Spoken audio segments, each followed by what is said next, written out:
நாம் 4 வாரமாக சில ஆவிகளை ஜெயிக்கிறதுக்காக பிரசங்கம் பண்ணிட்டு வந்தேன். 3 வாரம். இந்த ஆவிகள் எல்லாம் ஜெயிக்கணும் அப்படி சொன்னாக்கா, இந்த முறை நம்மை தேவன் எப்படி ஆயத்தப்படுத்துகிறார், நாம் எப்படி தேவன் சமூகத்தில் ஆயத்தப்படுத்தணும். நம்ம ஆயத்தப்படுத்தினா நாம் கேட்டதான இந்த காரியத்துக்கெல்லாம் அந்த வருஷத்தின் கடைசியில் நமக்கு ஜெயம் கிடச்சிடும். எப்படிப்பட்ட காரியத்தில் இருந்தாலும் ஜெயம் கிடச்சிடும். நீதிமொழிகளுடைய புஸ்தகம் 21வது அதிகாரம் 31வது வசனம் வாசிங்க. குதிரை யுத்த நாளுக்கு ஆயத்தமாக்கப்படும், ஜெயமும் கர்த்தரால் வரும். குதிரை யுத்த நாளுக்காக ஆயத்தமாக்கப்படும் அல்லது ஆயத்தம் பண்ணப்படும், ஜெயமோ கர்த்தரால் வரும். பிரியமானவர்களே, எப்பொழுது குதிரை ஆயத்தமாகுதோ, எதற்காக அது ஆயத்தமாகுது? யுத்த நாளுக்காக, ஃபைட்டிங் பண்ணுறதுக்காக ஆயத்தமாகுது. எதிராளியை சந்திக்கிறதுக்காக ஆயத்தமாகுது. இது ஆயத்தமாகும்போது ஜெயத்தை கர்த்தர் தரார். பரவாயில்ல, உன்னை நீ ரெடி பண்ணிட்ட, உனக்குள்ள தைரியம் வந்துடுச்சு, எதிர்க்க துணிஞ்சிட்ட, நிற்கிற தைரியமா, அதனால் நான் உனக்கு உதவி செய்கிறேன். அதுதான் குதிரை யுத்த நாளுக்காக ஆயத்தமாக்கப்படும், ஜெயமோ கர்த்தரால் வரும். ஜெயமோ கர்த்தரால் வரும். பிரியமானவர்களே, தன்னை ஆயத்தப்படுத்திட்டு தேவன் ஆயத்தப்படுத்தினதான ஒரு மனுஷன் இருக்கிறான். அவனுக்கு கர்த்தர் ஜெயத்தை தந்தார். அவங்களை குறித்து நம்ம இன்னைக்கு பார்ப்போம். நியாயாதிபதிகளுடைய புஸ்தகம் 6வது அதிகாரம்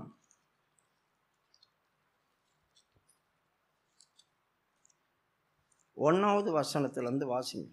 பின்னும் இஸ்ரவேல் புத்திரர் கர்த்தரின் பார்வைக்கு பொல்லாப்பானதை செய்தார்கள். அப்பொழுது கர்த்தர் அவர்களை 7 வருஷம் மீதியானரின் கையில் ஒப்பு கொடுத்தார். கர்த்தர் மறந்து தேவனுக்கு விரோதமாய் விலகி போனாங்க. பிரியமானவர்களே, 18 நியாயாதிபதிகள், இந்த நியாயாதிபதிகளுடைய புஸ்தகத்தில் 18 நியாயாதிபதிகள், அதில் ஃபேமஸானவங்க 13 பேர். ரொம்ப ஒரு சிலர் தான் கர்த்தர் யோசுவாவை கொண்டு வந்து கானானுக்குள்ளே சேர்த்த பிறகு தேவனை அறியாத ஒரு சந்ததி பிறந்துச்சான். அது ரொம்ப ஆச்சரியமாக இருக்குது. முழு இஸ்ரவேல். ஆனால் அதில் தான் நியாயாதிபதிகளை சொல்லியிருக்குது, தேவனை அறியாத ஒரு சந்ததி வந்துச்சு. யோசித்து பாருங்க, தேவனை பற்றி தெரியாமல் போயிடுச்சு. தேவனை பற்றி தெரியாமல் போனதுனால்தான் அவர்கள் தேவன் சமூகத்தை விட்டு விலகி அந்நிய தெய்வங்கள், அவர்களை சுற்றி இருந்ததான பெலிஸ்தியர்கள், அப்புறம் அந்த அம்மோனியர்கள், மோவாப்பியர்கள், ஏதோமியர்கள், இவங்களுடைய கடவுளை தனக்கு எடுத்துக்கொண்டாங்க. இவங்களுடைய கடவுள்களை தனக்கு எடுத்துக்கொண்டு தேவனை மறந்துட்டாங்க. தேவனை அறியாத ஒரு சந்ததி. ஆனாலும் சில காரியங்கள் மட்டும் அவங்களுக்கு தெரியும். இப்படி அவங்க மறந்து இருந்ததுனால கர்த்தர் அவங்களுக்கு என்ன செய்தார்? 7 வருஷம் பனிஷ்மெண்ட் கொடுத்தார். 7 வருஷம் மீதியான கையில் வித்து போட்டார். ஆண்டவர் மீதியான கையில் வித்து போட்டார். அதனால் அவர்கள் என்ன செய்தாங்க? இவர்களை ஒடுக்கினாங்க. இவர்களுக்கு உண்டான சகல ஆசீர்வாதத்தையும் அவர்கள் பிடுங்கி கொண்டு போனாங்க. என்றைக்கு தேவனை நாம் மறக்கிறோமோ, என்றைக்கு அவர் செய்த கிரியை நாம் மறக்கிறோமோ, என்றைக்கு நாம் மன விருப்பத்தின்படி நடக்கிறோமோ, அப்பொழுதெல்லாம் கர்த்தருக்கு விரோதமாய் நாம் இருக்கிறோம். அந்த டைமெல்லாம் கர்த்தர் நம்மளை வித்து போடுவார், இல்லை யார் கையிலையாவது ஒப்பு கொடுத்துருவார். அவர்கள் கை இவர்கள் மேல் பலத்து கொள்ளும். அப்போ ஒரு மனுஷன் மேல் வேற அந்நியருடைய கை பலத்து கொண்டுச்சு அப்படி சொன்னால் நாம் அவங்களுக்கு மிஞ்சி ஒன்றும் செய்ய முடியாது. அதனால் தப்பிக்கிறதுக்கு சில உபாய தந்திரங்களை நாம் தெரிந்து கொள்வோம். அவங்ககிட்ட வந்து காப்பாற்றிக்கிறதுக்காக சில உபாய தந்திரங்களை தெரிந்து கொள்வோம். அதை போல் இந்த இஸ்ரவேல் ஜனங்கள் தங்கள் உபாய தந்திரங்களை தெரிந்து கொண்டாங்க. 2வது வசனம் வாசிங்க. மீதியானியரின் கை இஸ்ரவேலின் மேல் பலத்து கொண்டபடியால் இஸ்ரவேல் புத்திரர் மீதியானியர் நிமித்தம் தங்களுக்கு மலைகளில் உள்ள கெபிகளையும் குகைகளையும் அரணான ஸ்தலங்களையும் அடைக்கலங்கள் ஆக்கி கொண்டார்கள். இப்போ அவர்கள் என்ன செய்தாங்க? இவங்க கூடிய கொடுமையும் கஷ்டத்தையும் ஓரளவுக்கு தாங்கினாங்க. அதுக்கப்புறம் தாங்க முடியாதனால என்ன நடந்துச்சு? இவர்கள் போய் எங்கேயாவது ஒளிஞ்சிக்கும், இவங்க கண்ணிலே நம்ம அகப்படக்கூடாது அப்படி சொல்லி தங்களுடைய சேஃப்டியை பார்க்க ஆரம்பித்தாங்க. நாம் போய் எங்கன்னா பத்திரமா இருந்துக்கும். கொடுமைப்படுத்துறவங்களுக்கு முன்னால் இருக்கக்கூடாதுன்னு சொல்லி ஒளிஞ்சி மறைஞ்சி வாழணும் அப்படின்னு நினச்சாங்க. இவ்வளவோ பிரச்சனை ஒளிஞ்சு கொள்கிற அளவுக்கு குகையிலையும் புதர்களையும் சேர ஆரம்பிக்கிறாங்க. இவங்க அரணிப்பான ஸ்தலங்களில் போய் உட்காந்துட்டாங்க. அப்போ கூட கர்த்தரை நோக்கி கூப்பிடணுன்றதான் அந்த அறிவு வரல. அதுக்கப்புறமா என்ன நடந்துச்சு? இந்த மீதியானியரும் அமலேக்கியரும் மலை ஜாதியாலும் கிழக்கத்து புத்திரரும் என்ன தெரியுமா செய்தாங்க? இவங்க விதைச்சு கஷ்டப்படுற நேரத்தில் எல்லாத்தையும் வந்து வாரி எடுத்துட்டு போயிட்டாங்க. மூணாவது வசனம். இஸ்ரவேலர் விதைத்திருக்கும் போது மீதியானியரும் அமலேக்கியரும் கிழக்கத்தி புத்திரரும் அவர்களுக்கு விரோதமாய் எழும்பி வந்து அவர்களுக்கு எதிரே பாளையம் இறங்கி காசாவின் எல்லை மட்டும் நிலத்தின் விளைச்சலை கெடுத்து இஸ்ரவேலிலே ஆகாரத்தை ஆகிலும் ஆடு மாடுகள் கழுதைகளை ஆகிலும் வைக்காதே போவார்கள். பார்த்தீங்களா? இவங்க எப்படியோ போய் ஒளிஞ்சு கிழிஞ்சு எதனா கஷ்டப்பட்டு எதனா சம்பாதிச்சு சேர்ப்பாங்க. சேர்த்து வச்சு ஏதோ சந்தோஷப்படுற நேரத்தில் அவர்கள் வெட்டுக்கிளிகளை போல வருவாங்களாம், திரளாய். அப்படின்னு என்ன அர்த்தம்? எனக்கு ஒரு பிரச்சனை வந்துச்சு, நான் சேர்த்து வச்சதில் கொஞ்சம் எடுத்து செலவு பண்ணேன். ரெண்டாவது ஒரு பிரச்சனை வந்துச்சு, ரெண்டாவதும் எடுத்து செலவு பண்ணேன். மூணாவது ஒரு பிரச்சனை வந்துச்சு, எடுத்து செலவு பண்ணேன். இப்படியே பிரச்சனை வரும்போதெல்லாம் எடுத்து எடுத்து எடுத்து எடுத்து செலவு பண்ணி என் பிரயாசம் எல்லாம் போயிடுச்சு. இப்போது கெட்டு போச்சு. அப்படின்னு அர்த்தம்? என் கையில் இல்லை, வாங்க வேண்டியதாக போச்சு. நான் வாங்க வேண்டியதாக போச்சு. வாங்கும்போது என்ன நடக்குது? கொடுத்தாங்க, ஆனால் திருப்பி கொடுக்க முடியாத போது ரொம்ப கேவலமாக என்னை பேசுகிறாங்க, கெட்ட வார்த்தையில் திட்டுறாங்க. அதெல்லாம் நான் சகிச்சு மௌனமாக இருக்கிறேன். தேசம் கெட்டு போச்சு. தூஷணமான வார்த்தைகள் என் காதில் வந்து விழுது. கேவலமான வார்த்தைகளை கொண்டு என்னை பேசுகிறாங்க. நீ சாப்பிட்றியா இல்லையான்னு கேட்குறாங்க. வித்தியாசமான காரியங்கள் என் செவியில் எப்போ வந்து விழுதோ அப்போ என் தேசம் கெட்டு போச்சு, அவமானத்துக்குள்ளே போகுது, மகா கொடுமையான காரியத்துக்குள்ளே நான் போயிட்டேன். அப்படி தான் தேசம் கெட்டு போச்சு. அவர்கள் எல்லாவற்றையும் தீ கொண்டு போயிட்டாங்க, எல்லாம் பறி போயிடுச்சு. பிரியமானவர்களே, தெய்வம் நம்மளோடு கூட இல்லை அப்படி சொன்னால், தெய்வத்துடைய பாதுகாவல் நம்மக்கிட்ட இல்லைன்னா, தெய்வத்தை நாம் மறக்கிறோம் அப்படி சொன்னால், ஒரு காரியம் புரிஞ்சு கொள்ளுங்க. இந்த இஸ்ரவேல் ஜனங்களுக்கு தேவன் எவ்வளவோ செய்தார். ஆனால் ஒரு சிலருடைய இருதயத்தின் மனப்பக்குவம் என்ன தெரியுமா? அவர்கள் எதிர்பார்க்கறதான சின்ன சின்ன விஷயத்தை கூட செய்யலை அப்படி சொன்னாக்கா உடனடியாக தெய்வத்தை கோவப்படுறாங்க, தெய்வத்தை வாயினால் தூசிக்கிறாங்க. உன் தேவனாகிய கர்த்தரை உன் வாயினால் தூசியாமல் இருப்பாயாக. கர்த்தர் எனக்கு என்ன செய்தார், ஏன் எனக்கு என்ன செய்யலை, எதுவுமே செய்ய மாட்டார், ஏன் செய்ய மாட்டார் அப்படி சொல்லும் போதெல்லாம் நான் என் வாயினால் என்னை உண்டாக்கின கர்த்தரை தூசிக்கிறேன். இன்னைக்கு நிறைய பேர் அப்படிதான் செய்கிறார். கர்த்தர் எனக்கு ஒன்றும் செய்ய மாட்டார், அப்போ நான் எப்படி கர்த்தரை கனம் பண்ணுறேன்? கர்த்தர் எனக்கு ஒன்றும் செய்ய மாட்டார் அப்படி சொல்கிறோமே, என்னைக்காவது நான் கர்த்தரை கனம் பண்ணுறேனா? யோசுவா சொன்னான், நானும் என் வீட்டாரும் கர்த்தரையே சேவிப்போம். அந்த தேவனை நான் சேவிக்கிறேன். எப்படி சேவிக்கிறேன் தான் அங்கே முக்கியம். புலம்பிட்டே சேவிக்கிறோம். சங்கீதத்தில் ஒரு வசனம் இருக்கு, கர்த்தருடைய வார்த்தைக்கு செவி கொடுக்காமல் அவர்கள் கூடாரத்திலிருந்து முறுமுறுத்து கொண்டிருந்தார்கள் அப்படி சொல்லி. சங்கீதம் 126 23 எத்தனையாவது வசனம் பாருங்க, 25 பாருங்க. கர்த்தருடைய வார்த்தைக்கு அவர்கள் செவி கொடுக்காமல் கூடாரத்தில் உட்கார்ந்து முறுமுறுத்து கொண்டிருந்தாங்க. யாராவது எடுத்தாலும் சொல்லுங்க.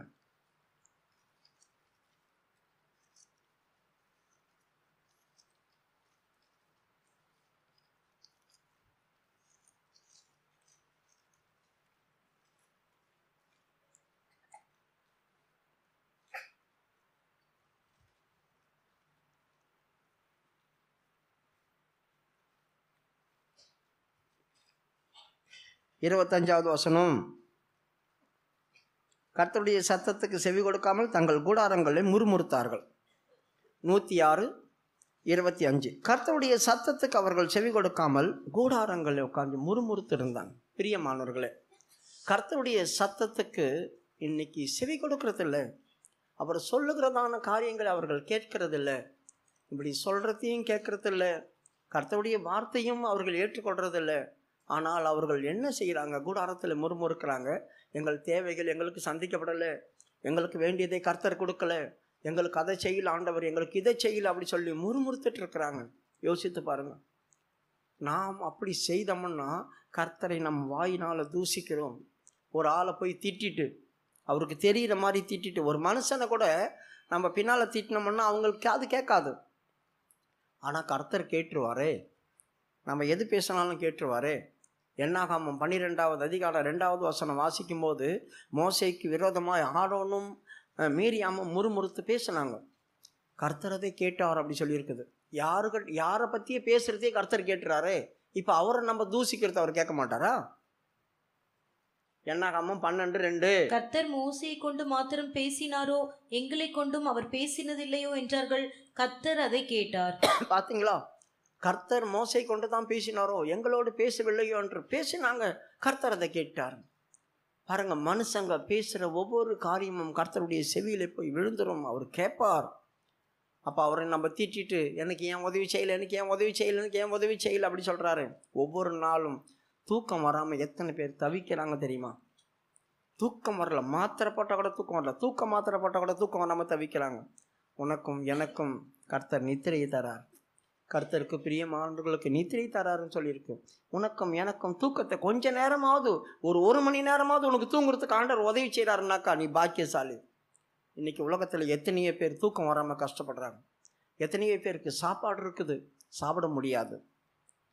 எல்லாமே இருக்குது, ஆனால் இதை சாப்பிடக்கூடாது, அது சாப்பிடக்கூடாது, இது சாப்பிடக்கூடாது அப்படி சொல்கிறாங்க. நம்மளுக்கு அப்படி இல்லையே. சாப்பாடு இருந்தாலும் சாப்பிட முடியாமல் கஷ்டப்படுறவங்க மத்தியில் நான் சாப்பிட்றேன், கொஞ்சமாவது நான் சாப்பிட்றேன். எனக்கு இந்த கிருபையை செய்த தேவனுக்கு சோத்திரம். இதை சாப்பிடக்கூடாத ஆட்கள் எவ்வளோ பேர் இருக்கிறாங்க. சாப்பாடு இல்லை, சாப்பிட முடியாத ஆட்கள். பிரியமானவர்களே, நமக்கு போடுறதுக்கு வஸ்திரம் இருக்கு. வஸ்திரம் இல்லாத எத்தனை ஏழைகள் இருக்காங்க தெரியுமா? எவ்வளோ பேர் இருக்கிறாங்க. எனக்கு இந்த அளவுக்கு ஆண்டவர் வச்சிருக்கிறாரு, அதுக்கு நம்ம நன்றி செலுத்தணுமா? ஒவ்வொரு நாளும் நான் சாப்பிட்றேனே, அதுக்கு நாம் நன்றி செலுத்தணுமா? ஒவ்வொரு நாளும் நிம்மதியான தூக்கம் தராரு, அதுக்கு நம்ம நன்றி செலுத்துகிறோமா?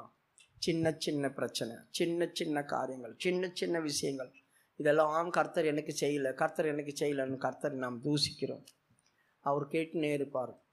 அப்புறம் போய் அவர்கிட்டயே போய் எனக்கு அதை கொடுங்க, இதை கொடுங்க அப்படி சொன்னார். டிமாண்ட் பண்ண மாட்டார் அவர். கர்த்தரை நோக்கி இரவும் பகலும் கூப்பிடுகிறவர்கள் ஆகிய தம்முடையவர்களுக்கு அவர் நீடிய பொறுமை உள்ளவராக இருந்து நியாயம் செய்யாது இருப்பாரோ?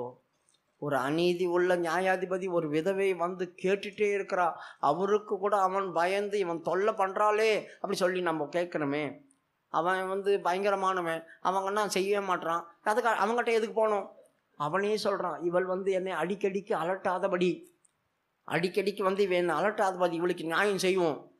அவன் அநீதி உள்ள நியாயாதிபதி, கர்த்தருக்கு பயப்பட மாட்டான், அவனே செய்யறதுக்கு மனம் இறங்கினான்.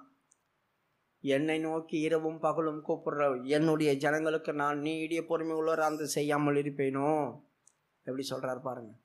உத்தம இருதயத்தோடு எந்த விதமான கசப்பு இல்லாமல், கர்த்தாவே உனக்கும் எனக்கும் சமாதானம் இருக்கும் ஆண்டவரே, உம்மை நான் எதிர்த்திடக்கூடாது, உம்மை நான் தூசித்திடக்கூடாது, உம்மை நான் பேசக்கூடாது. அந்த வாயின் வார்த்தையினால் நாம் தீட்டுப்பட்டு போகிறோம். வாயின் வார்த்தையினால் தான் நம்ம தீட்டுப்பட்டு போகிறோம். உன் வாயின் வார்த்தையின்படி உனக்கு நான் செய்கிறேன் போ. நான் விதைக்காத இடத்துல அறுக்கிறவரும் தெளிக்காத இடத்துல சேர்க்கிறவரும் நீ சொல்கிற, உன் வாயின் வார்த்தையின்படி உனக்கு நியாயம் செய்கிறேன் அப்படி சொல்கிறார் ஆண்டவர். தயவு செய்து ஆண்டவரே, இதுவரையிலும் எனக்கு நீ செய்த நன்மைகளுக்கு இதுவரைக்கும் நான் உனக்கு சோத்திரம் பண்ணலை சுவாமி, அதுக்கு நான் செய்யணும், அதுக்கு என்ன நன்றி உள்ளவனா மாற்ற, அதை சொல்லுங்கும் போது அப்போ வர காரியத்தை பார்த்துக்கலாம்.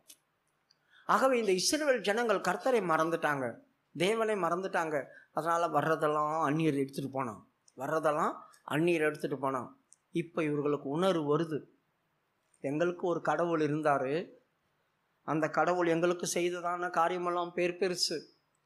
இப்போ அவர் எங்கே போனார், எங்கள் ஆண்டவரே நீங்கள் எங்கே இருக்கீங்க அப்படி சொல்லி புலம்ப ஆரம்பிக்கிறாங்க.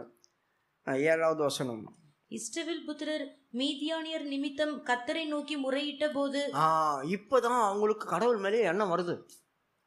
மீதியானியர் நிமித்தம் இஸ்ரவேல் ஜனங்கள் கர்த்தரை நோக்கி முறையிடுறாங்க. எவ்வளோ நாளைக்கு ஆண்டவரே இவெல்லாம் கொண்டு போகிறானே, எவ்வளோ நாளைக்கு இந்த வறுமையிலே இருப்போம், எவ்வளோ நாளைக்கு இந்த கஷ்டத்திலே இருப்போம், எவ்வளோ நாளைக்கு எங்கள் குடும்பத்தில் ஒன்றுமே நடக்காமல் இருக்கும், எவ்வளோ நாளைக்கு எங்கள் குடும்பத்தில் இவ்வளோ ஒரு பாதிப்பு இருக்கும்.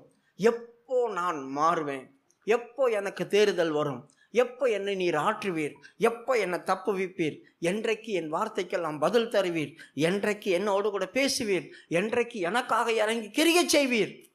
இதெல்லாமே புலம்பு முறையிடுங்க ஆண்டவர்கிட்ட. நாங்கள் தப்பு தான், எங்களுடைய ஜீவியத்தில் தவறு இருக்குது, இல்லைன்னு சொல்லலை.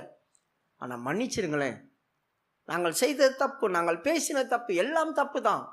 நான் நீதிமான் இல்லை, உமக்கு முன்பாக நீதிமான் இல்லை. ஆனால் என்னை தண்டிக்க வராதே. சங்கீதம் 143 2வது வசனத்தில் சொல்லியிருக்குது, நீதிமான் உலகத்தில் ஒருவனும் நீதிமானாக இராதபடினால் எல்லாரும் கெட்டு போனவங்க தான், என்னை மட்டும் நீ ஏன் அடிக்க வர அப்படி சொல்லி கேட்குறான்.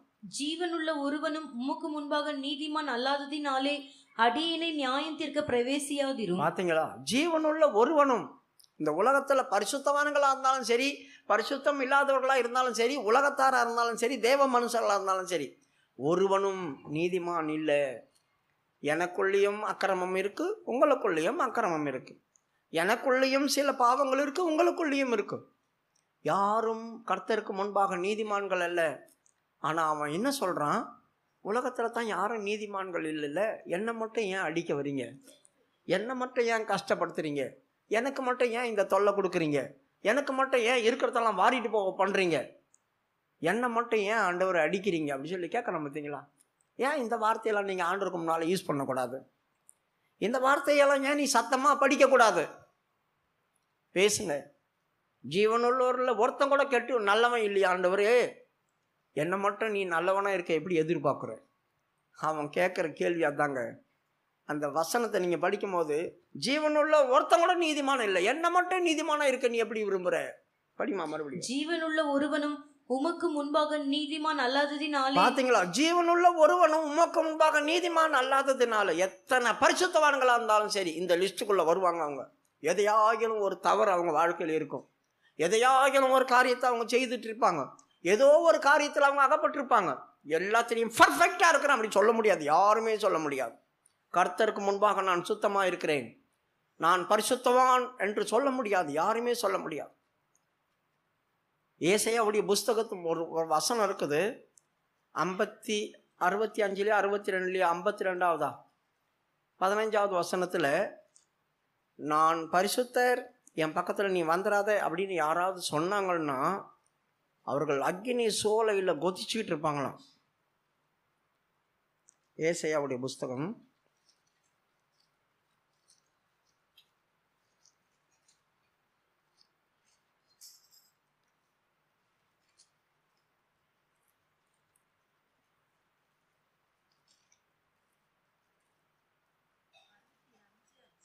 65:5.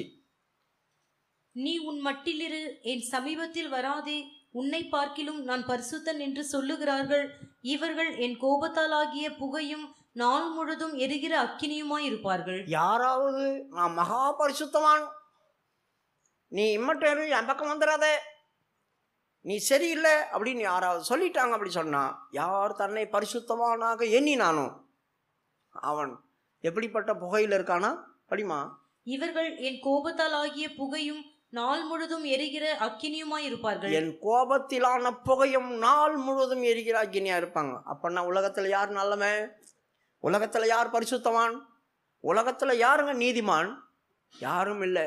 அவரிடத்துல போய் சேர்ற வரைக்கும், என்றைக்கு நான் கர்த்தருக்குள்ளே நித்திரை அடைகிறேனோ, என்றைக்கு கர்த்தர் என்னை சேர்த்து கொள்றாரோ அன்றைக்கு தாங்க உண்மையும் உத்தமமான ஊழியக்காரனே, கொஞ்சத்தில் நீ உண்மையா இருந்தாய் வா. கொஞ்சத்தில் தான் நீ உண்மையா இருந்த, கொஞ்சத்தில் தான், எல்லாத்திலையும் இல்லை. கொஞ்சத்தில் நீ உண்மையா இருந்தாய், என் சந்தோஷத்துக்குள்ள பிரவேசி, நான் உனக்கு இரக்கம் பாராட்டுறேன். அந்த இரக்கம் கிடைக்கும். அதனால தான் அவர் இரக்கத்தை பெற காத்திருங்கள் அப்படி சொல்லியிருக்கு.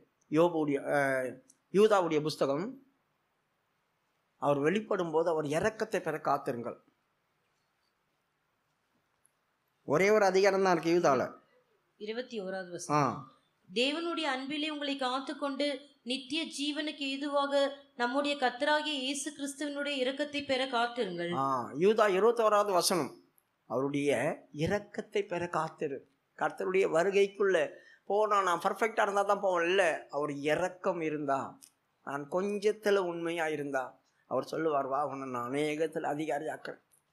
அப்போ தவறில்லாத மனுஷர்கள் இல்லை, ஆனால் நாம் செய்யத்தகாத காரியங்களை செய்துட்டு இருக்கக்கூடாது, அவரை புலம்பிட்டு இருக்கக்கூடாது, அவரை தூசித்துட்டு இருக்கக்கூடாது. ஆண்டவரே நான் சரியில்லாதவன் தான், ஆனால் எல்லாரும் சரி இருக்காங்களா, என்னை மட்டும் ஏன் ஆண்டவரை அடிக்க வரீங்க? இப்போ படிங்க அந்த சங்கீத வசனம். ஜீவனுள்ள ஒருவனும் உமக்கு முன்பாக நீதிமான் அல்லாததினாலே அடியேனை நியாயம் தீர்க்க பிரவேசியாதேயும். நீதிமான் ஜீவனுள்ளவர் யாவரும் ஒருத்தர் கூட நீதிமான் இல்லாதபடினால் என்னை மட்டும் அடிக்க வராதிங்க தயவு செய்து அப்படி சொல்கிறான். யோசித்து பாருங்க, கர்த்தரும் அவனுக்கு இறங்கினார், பழைய நிலவரத்துக்குள்ள அவனை மாத்துறாரு. அவன் நினச்சி பார்க்குறான், நான் அப்படி இருந்தனே இப்படி இருந்தனே இப்படி இருந்தனே அப்படி இருந்தனே அப்படிலாம் சொல்கிறான். நீங்கள் வீட்டில் போய் அது கீழெல்லாம் ஃபுல்லாக படித்து பாருங்கள், உங்களுக்கு அதெல்லாம் புரியும். இப்போது இந்த ஜனங்கள், இஸ்ரவேல் ஜனங்கள் இன்னும் ராஜ்யம் பிரியல. இந்த இஸ்ரவேல் ஜனங்கள்லாம் பழைய காரியங்களை நினச்சி எங்களுக்கு தேவன் உதவி செய்தாரே, அவர் எங்கே அப்படி சொல்லி முறையிட்டாங்க. முறையிடும்போது பாருங்கள், எப்போ கர்த்தர் சமூகத்தில் நம்மை தாழ்த்தி முறையிடுறோமோ அப்போ ஒரு தீர்வு உண்டாகும். உடனடியாக ஆண்டவர் என்ன பண்ணிட்டார் தெரியுமா உங்களுக்கு? 7 வருஷத்தை இவங்களை கவனிக்காமல் விட்டார்ல, இவங்க என்னைக்கு கர்த்தரை நோக்கி முறையிட்டாங்களோ என்னை கூப்பிட ஆரம்பிச்சிட்டாங்க, மற்றதை மறந்துட்டாங்க. அப்படின்னு என்ன அர்த்தம்? இவங்க கஷ்டத்தில் இப்போ தெய்வம் மட்டும்தான் இவங்க கண்ணுக்கு தெரியுது, எல்லாத்தையும் மறந்தாங்க. அந்நிய தெய்வத்தெல்லாம் மறந்துட்டாங்க, கர்த்தரை நோக்கி கூப்பிட ஆரம்பிச்சிட்டாங்க. அதனால் ஆண்டவர் சொல்கிறார், எல்லாத்தையும் மறந்துட்டு இப்போ என்ன நோக்கி கூப்பிடுறாங்க? உடனடியாக ஒரு தீர்க்கதரிசி அனுப்பினார். 8வது வசனம். கர்த்தர் ஒரு தீர்க்கதரிசி அவர்களிடத்திற்கு அனுப்பினார். பார்த்தீங்களா? கர்த்தர் ஒரு தீர்க்கதரிசி அவர்களிடத்தில் அனுப்பி அவர் சொல்கிறாரு, ஆரம்ப நாட்களில் எகிப்திலிருந்து நாங்கள் உங்களை கொண்டு வரவில்லையா? எவ்வளோ பெரிய அதிசயங்கள் எல்லாம் செய்தோமே, ஆனால் நீங்கள் கர்த்தருக்கு இப்படி துரோகம் பண்ணிட்டீங்களே, கர்த்தரை மறந்தீர்களே, கர்த்தருக்கு விரோதமாய் புலம்புனீங்களே, அதை பண்ணீங்களே இதை பண்ணீங்களே, எல்லாத்தையும் சொல்லிட்டு போகும்போது இப்பொழுது கொஞ்சம் தேவ பயம் வந்தது. இஸ்ரவேல் ஜனங்களுக்கு கொஞ்சம் தெய்வீகம் வந்தது. இந்த காரியமெல்லாம் கேட்ட பிறகு தெய்வீகம் வந்தது. இப்போ என்ன பண்ணாங்க? பழசெல்லாம் தள்ளி விட்டுட்டு அதெல்லாம் மறந்து சேவிக்க போகாமல் கர்த்தரை மாத்திரம் துதிச்சு கொண்டு இப்பொழுது நம்முடைய காரியத்தை நம்ம காத்துக்கொள்ளணும், பாதுகாக்கப்படணும், நம்முடைய பொருள் யாரும் எடுக்கக்கூடாது அப்படி சொல்லிட்டு அதுலேருந்து ஒரு மனுஷன் எழும்பி அவன் என்ன செய்தான்? வந்து அவன் விதைச்சதான விதைகளை கொண்டு வந்து ஒரு ஆலையில் வச்சு போரடிச்சிட்டு இருந்தான்.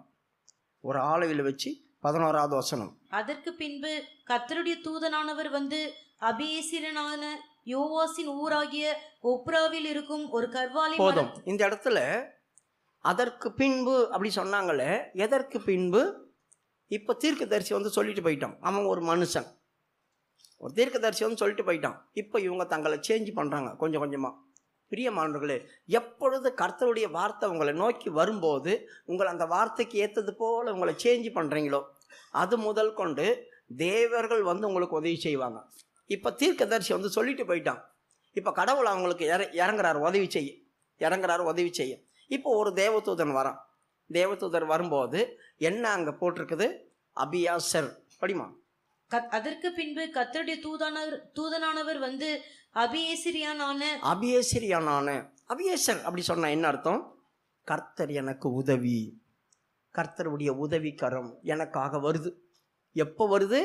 நான் கூப்பிடும்போது, என் தேவனை நோக்கி முறையிடும்போது, ஆண்டவரே எனக்கு என்ன செய்வீர், இவ்வளவு கஷ்டத்தில் இருக்கிறேன், எல்லாம் போயிடுச்சே, இனி உள்ளதும் போயிடுமே என்றதான முறையிடும் போது என்னை கூப்பிட்டுட்டாங்க, இனி நான் அவங்களுக்கு உதவி செய்து தான் ஆகணும், அப்படி சொல்றதான இடத்துக்குள்ள வந்துட்டாங்க. 2வது யோவாசின் ஊராகிய ஒப்ராவில். யோவாஸ் அப்படி சொல்லி இருக்குது. யோவாஸ் அப்படி சொன்னா என்ன அர்த்தம்?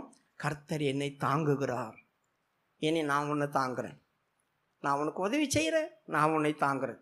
ஒப்ரா அப்படி சொன்ன என்ன? ஒப்ராவில் வந்து, ஒப்ரா அப்படி சொன்னா பெண்மான் அப்படி சொல்லி அர்த்தம். மான், ஆண்மானும் இருக்கு, பெண்மானும் இருக்கு. பெண்மான் அப்படி சொன்னா பயந்த சுபாவம், பயந்த அனுபவம். அந்த பயந்த அனுபவத்தில் தான் மாறிட்டாங்க. மீதியாளரை பார்த்து அலறி அலறி அலறி பயந்துட்டாங்க. தனக்கு உண்டான எல்லாத்தையும் அவன் கொண்டு போனால் கூட ஒளிஞ்சிட்டே இருக்கிறான், கொண்டு போட்டோம் உயிர் போயிடும் அப்படி சொல்லிட்டு உட்காந்துட்டாங்க. பயந்ததான பெண்மான் உடைய கிராமம், பெண்மானுடைய சிட்டி அது. அப்போது மான் அப்படி சொல்லியிருக்கு. ஒப்ராவில் இருக்கிறதான ஒரு கருவாலி மரத்தின் கீழ் ஒரு தேவதூதர் வந்து உட்கார்றார். அது பக்கத்தில் ஒரு ஆலை இருக்குது. ஆலை அப்படி சொன்னால் என்ன? திராட்சை ரசங்களை எடுக்கிறதும் ஒலிவாவுடைய காரியங்களை எடுக்கிறதும், எண்ணெய்களும் திராட்சை ரசங்களை எடுக்கிறதும் ஆலை சொல்லுவாங்க. அந்த ஆலை பக்கத்தில் இவர் அந்த கருவாலி மரத்தில் வந்து உட்காந்தார். அந்த ஆலைக்கு சமீபமாய் கிதியோன் வந்து போர் அடிச்சிட்டு இருக்கிறான். ஏன் ஆலைக்கு சமீபமாய் வந்தான்?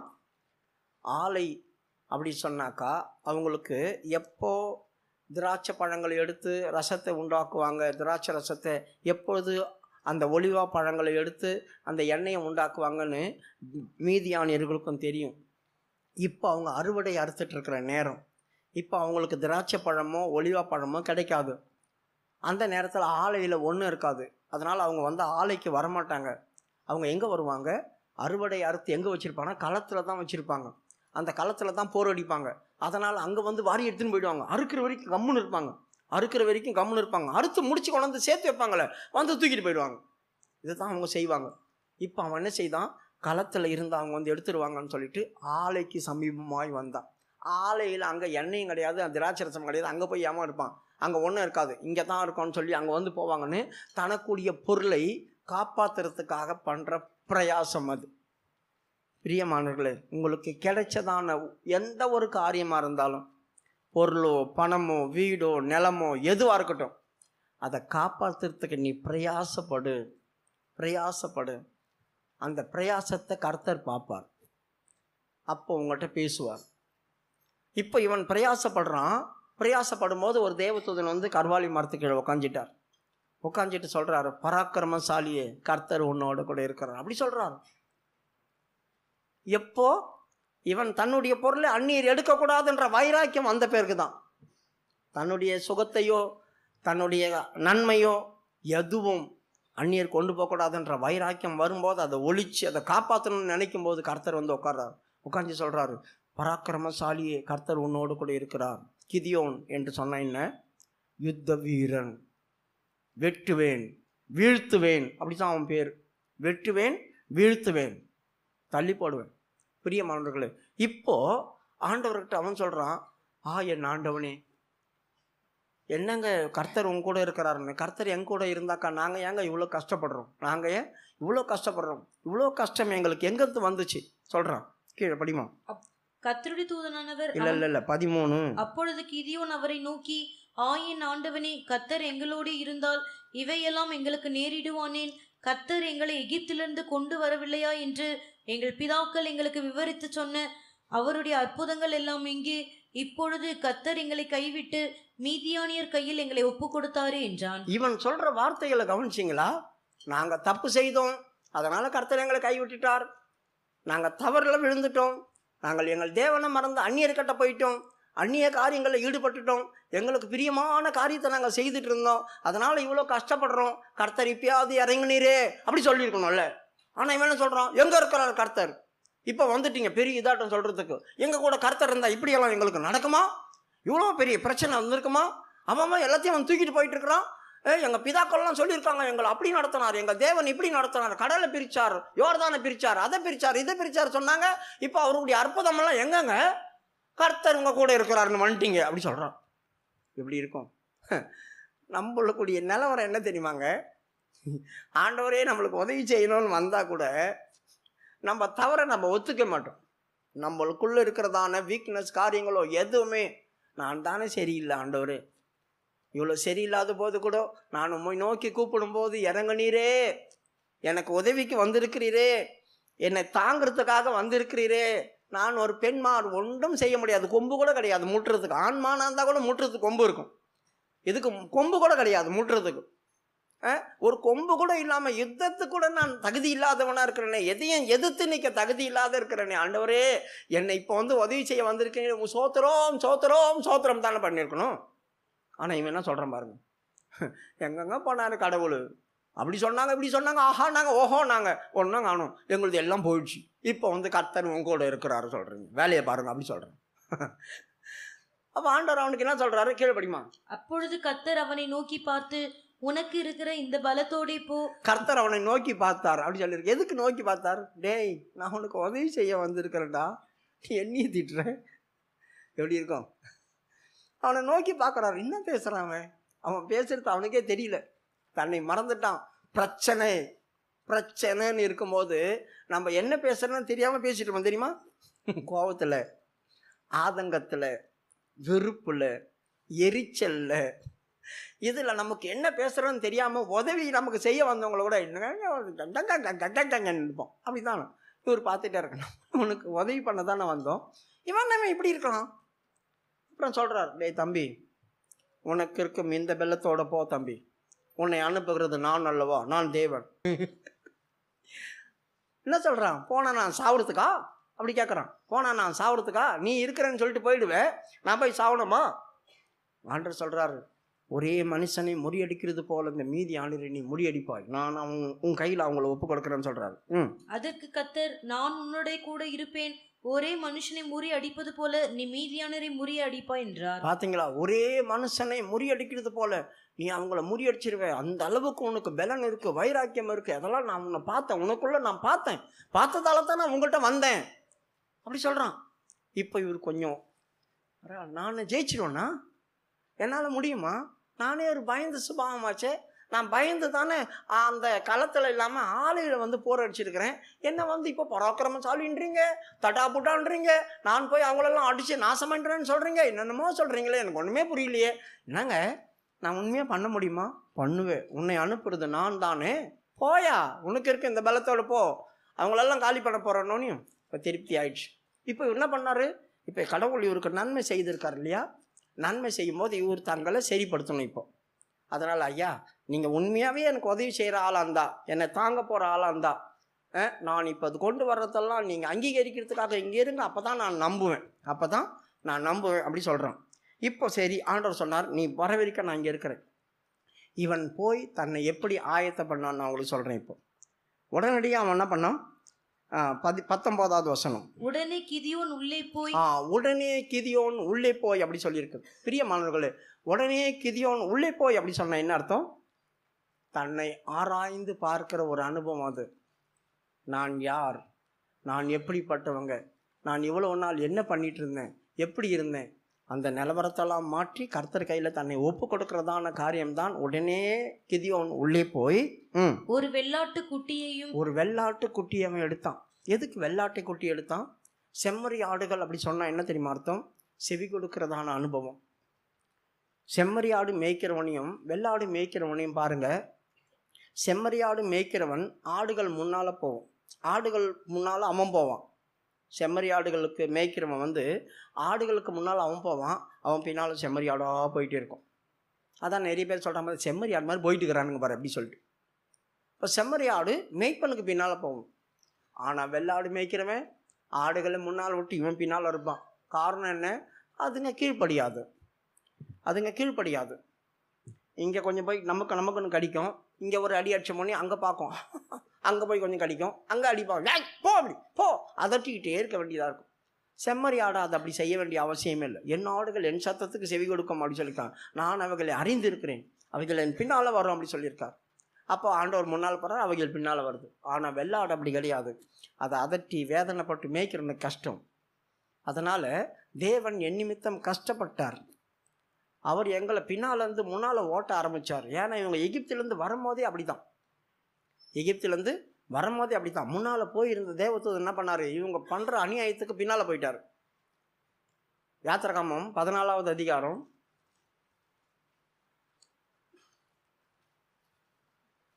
முன்பாக நடந்ததான தேவதூதன் விலகி இவர்களுக்கு பின்பாக போனார் அப்படி சொல்லியிருக்கு.